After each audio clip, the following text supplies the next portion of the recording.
Hi everyone, this is Katy Groves, and I'm really hoping that I'll be able to get a good take of this video right now. So far, my attempts to make this have been interrupted with noise from a neighbor and then some kind of technological glitch. My camera just spazzed out, and my hand might have twitched, but it really looked like my camera just kind of did it by itself. So hopefully this will work, and I'll be able to say what I feel the need to say. So this video is just going to be about how my system is coping with the huge decision that some parts of us made to publicly name our parents in a video about a week ago.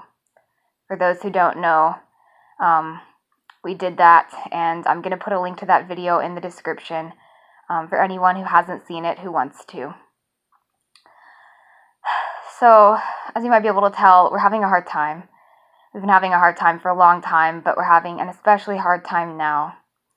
One of the big things that we are struggling with is just the basic terror of having done what we did. We know that everything that we have said on this channel is, to the best of our knowledge, the truth.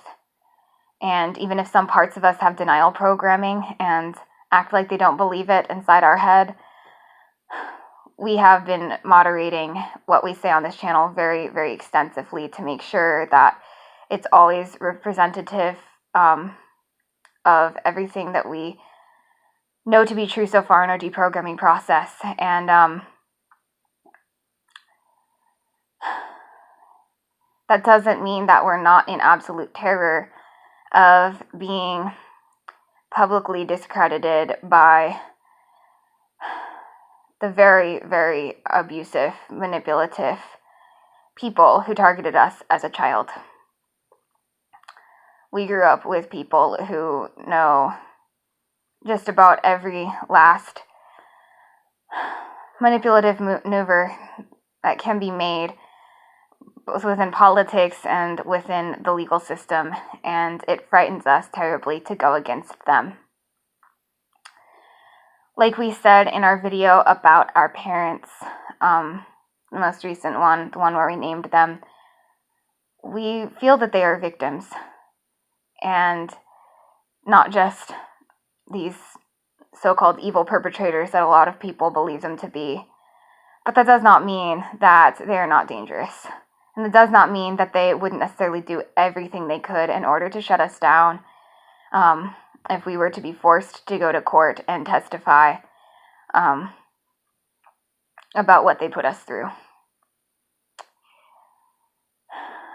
I made a video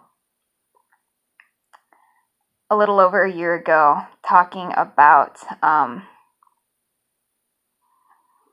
things that my abusers did to make me believe that I'm evil, and that involved really elaborate, staged attempts to convince me that I was at fault for the things that I was forced to perpetrate as a child, and that I would be held legally responsible for them were I to ever tell anyone. I'm going to put a link to that video also in the description, and that is honestly one of my most graphic videos.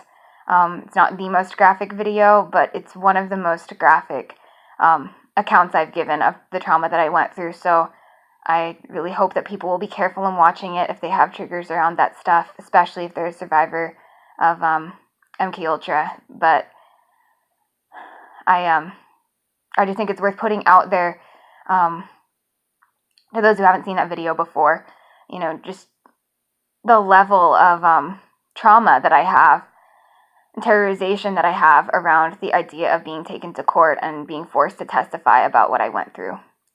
I've shared on this channel multiple times that I went to the police in 2016 and I was shut down, and that was very traumatizing, and that took me quite a while to recover from. I still haven't fully recovered.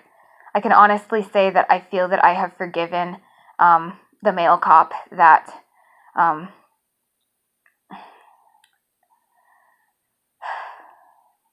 having trouble with my words right now because I'm really triggered.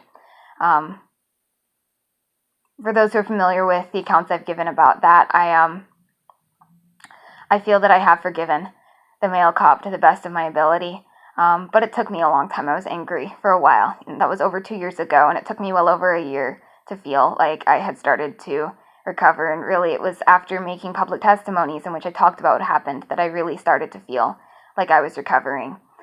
So I guess that brings me to my next point, is that it's not all bad, the feelings that I have about naming my parents. I have felt a tremendous amount of relief. It's just very hard to feel because of the level of fear that's present in my system right now. But I do recognize that I have received a ton of relief inside.